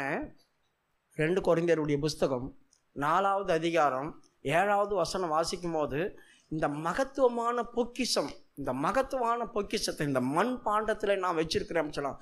தேவனுடைய மகத்துவமான பொக்கிஷம் அது. இந்த மகத்துவமுள்ள வல்லமை எங்களால் உண்டாயிராமல் தேவனால் உண்டாயிருக்கிறது என்று விளங்கும்படி நான் ஒரு யுத்தம் செய்ய போறேன். இந்த மகத்துவமான வல்லமை என் கூட வருது. அது உள்ள மறைஞ்சிருக்கு. இந்த மண் பாண்டம் பொக்கிஷத்துக்குள்ள மறைஞ்சிருக்கு. நாங்கள் செய்ய போற காரியத்துக்கு பெரிய ஜெயம் கிடைக்க போகுது. இந்த மண் பாண்ட பொக்கிஷத்தை நான் உடைப்பேன். ஆண்டவரே, இந்த மாம்சத்தின் கிரிகளை நான் அழிச்சு போடுறேன். என் மாம்சத்தை நான் சிலுவையில் அறையிறேன். ஆகவே இந்த மண் பாண்டத்தை உடைச்சாங்க. படிமா அந்த வசனத்தை படி. இந்த மகத்துவமுள்ள வல்லமை எங்களால் உண்டாயிராமல் தேவனால் உண்டாயிருக்கிறது என்று விளங்கும்படி இந்த பொக்கிஷத்தை மண்பாண்டங்களில் பெற்றிருக்கிறோம். பார்த்தீங்களா? இந்த பொக்கிஷத்தை மண்பாண்டங்களில் பெற்றிருக்கிறோம். அந்த பொக்கிஷத்தை உடைச்சாங்க. அந்த மண்பாண்டத்தை உடைச்ச பேர் அந்த பொக்கிஷம் வெளியே வருது. இந்த பொக்கிஷம்னா என்ன? கர்த்தருடைய முகத்தில் பிரகாசிக்கிற மகிமையின் ஒளி அது. என்னை இருளிலிருந்து வெளிச்சத்துக்குள்ளே கொண்டு வருகிற வெளிச்சம் அது. என்னை அந்தகாரத்திலிருந்து ஒளியின் இடத்துல புறப்பட பண்ணுகிறதான முகம் அது. இப்போ 6வது வசனம் படிங்க. 2 கொரிந்தியர் 4:6. இருளிலிருந்து வெளிச்சத்தை பிரகாசிக்க சொன்ன தேவன் இயேசு கிறிஸ்துவின் முகத்திலுள்ள தமது மகிமையின் அறிவாகிய ஒளியை தோன்ற பண்ணும் பொருட்டாக. பார்த்தீங்களா, அவருடைய முகத்தில் இருக்கிற மகிமையாகிய ஒளி அது. மகிமையின் ஒளி அவருடைய முகத்தை என்மேல் பிரகாசிக்க பண்ணினார். இப்போ எனக்கு தைரியம் வந்துடுச்சு. கர்த்தர் என்னோட கூட இருக்கிறார். கர்த்தர் என்னோட கூட இருக்கிறார். இங்கே போகிறதுக்கு முன்னால் இப்போ கிதியோன் கொஞ்சம் பயந்தான். 300 பேரை வச்சுட்டு எல்லாரையும் ஆண்டவர் அமுச்சு விட்டாரு, துரத்தி விட்டாரு. நம்ம 300 பேர் போய் ஜெயிக்க முடியுமா அப்படி சொல்லி பயந்தான். இப்போ ஆண்டவர் அன்றைக்கி நைட்டில், டேய் நீ எழும்பி அந்த அந்த அந்த கூடாரத்துக்கு போ. நீ பயந்தினா எழும்பி போ, அந்த கூடாரத்துக்கு போ, அங்கே என்ன நடக்குதுன்னு போய் பாரு அப்படி சொன்னார். இப்போ இவன் எழும்பி போனான். முதலாம் ஜாமம் முடிஞ்சு 2வது காவலாளிங்க வராங்க. அப்போ முதலாம் காவலாளிங்க இருக்கிறாங்களே, அவங்க கொஞ்சம் விழிப்பார்ப்பாங்க. 2வது காவலாளிங்களாம் இருந்த நித்திரைக்குள்ளே போயிடுவாங்க. தூக்கம் வரும். 2ஆம் ஜாமம் அப்படி சொல்கிறது. பாதி ராத்திரிக்கு மேலே எப்படிப்பட்ட ஆழந்தான் வேலை தூங்கிடும். இப்படி தூங்குறதான ஆளுங்க இருக்கிறாங்கல்ல, அந்த டைமில் நீ போ, அங்கே என்ன நடக்குது பாருங்கள். இப்போ இவன் 2 பேரை கூட்டிகிட்டு போனான் பாளையத்துக்கு. போன பேர் 2 பேர் என்ன பண்ணுறாங்க, தூங்கி வந்து அப்படின்னு எழும்பினானுங்க 2 பேரும். ஒருத்தங்க என்னடா அலறி எழும்புறேன், ஒரு சொப்பனம் பார்த்தேன். என்ன சொப்பனம்? சுட்ட அப்பனும். அது சுட்ட அப்பம் மலை மேலேருந்து உருண்டுட்டு வருது. வந்து மீதியானியர் கூட சாட்சி உடைச்சிடுச்சு. என்னடா சொல்கிற? என்னதுன்னு தெரியல இந்த அப்பம். அவன் தான் கிதியோன். ஆண்டவர் அவனை ஆயத்தப்படுத்தி சுட்ட அப்பமாக மாற்றிருக்கிறார். அவன் வெந்து இப்போ தயாராகிட்டான், ஆயத்தமாயிட்டான். இப்போ அவன் உருண்டு வந்து நம்மளை காலி பண்ண போகிறான். இந்த சொப்பனம் அப்படியே கடன்னு பரவுது. ஒரு ஆளுக்குள்ள ஒரு காரியத்தை குறித்த பயம் வந்துச்சுன்னா அவன் எவ்வளோ பெரிய தைரியசாலியாக இருந்தாலும் இன்னமும் நடக்கும்போது இன்னமும் எனக்கு பயந்துருவாங்க. இப்போ இவங்க சொப்பனம் பார்த்து இப்படி சொன்ன உடனேயும் எபிரேயன் தான் வரப்போகிறான், நம்மளை காலி பண்ண போகிறான். அதுக்கேற்ற மாதிரி இவங்க போய் பயங்கரமாக சங்கு ஊதி எல்லாத்தையும் உடச்சி தீவெட்டி டைங்கன்னு காட்டின உடனே தான் அலறி எழும்பி போய் எல்லாரும் 300 பேர் சேர்ந்து காலி பண்ணிட்டார். இவங்க போய் அங்கே நின்று கிதியோனுடைய பட்டயம், கர்த்தருடைய பட்டயம், கிதியோனுடைய பட்டயம்னு சொன்னானுங்க. அப்படிமா 7வது அதிகாரம் 20வது வசனம். 3 படைகளின் மனுஷரும் எக்காலங்களை ஊதி பானைகளை உடைத்து தீவெட்டிகளை தங்கள் இடது கைகளிலும் ஊதும் எக்காலங்களை தங்கள் வலது கையிலும் பிடித்து கொண்டு கர்த்தருடைய பட்டயம் கிதியோனுடைய பட்டயம் என்று சத்தமிட்டு. பாத்தீங்களா, கர்த்தருடைய பட்டயம் கிதியோனுடைய பட்டயம். கர்த்தர் கையில் இருக்கிற வல்லமை இப்ப கிதியோன் கிட்ட வந்துருச்சு. பிரியமானவர்களே, என்றைக்கு பிசாசுகளுக்கு முன்பாக உன் வாயில் அறிக்கை வருதோ, முன்னால் கர்த்தர்கிட்ட வல்லமை இருந்துச்சு, இப்போ அந்த வல்லமை என்கிட்ட வந்திருக்கு. கர்த்தருடைய மகாபலன் இப்போ எனக்கு வந்திருக்கு. உன் பேரை சொல்லணும். கர்த்தருடைய பட்டயம் கிதியோனுடைய பட்டயம் அப்படி சொல்கிறான் அவன். இந்த 300 பேரும் அதை தான் சொன்னாங்க, கர்த்தருடைய பட்டயம் கிதியோனுடைய பட்டயம்னு. இப்படி அவங்க சத்தம் இடும்போது சத்துருக்கள் கூக்குரலிட்டு ஓடினாங்களாம். பாளையத்தை சுற்றிலும் அவரவர் தங்கள் நிலையிலே நின்றார்கள். அப்பொழுது பாளையத்தில் இருந்தவர்கள் எல்லாரும் சிதறி கூக்குரலிட்டு ஓடி போனார்கள். சிதறி கூக்குரலிட்டு ஓடினாங்க. இவங்க துரத்தி வெட்டி காலி பண்ணாங்க. என்றைக்கு உன்னை நீ ஆயத்தப்படுத்துறியோ அன்றைக்கு கர்த்தர் உன்னை ஆயத்தப்படுத்துவார். கர்த்தர் உன்னை ஆயத்தப்படுத்திட்டார் அப்படி சொன்னால் அவருடைய பட்டயம் உன்னுடைய பட்டயமாக மாறும். நீ கொஞ்சமாக இருந்தால் கூட திரளாக இருக்கிறவங்களை காலி பண்ணிடுவேன். உன் வாயிலிருந்து புறப்படுற அந்த வார்த்தை அவங்கள சிதறி ஓட பண்ணும். பிரியமானவர்களே, பெரிய ஜெயம் எடுத்தான். அதுக்கப்புறம் 48 வாசிக்கிறோம், அவர்கள் திரும்பி தலை எடுக்க முடியாமல் ஆயிடுச்சு. 7:48 8 பாருங்க.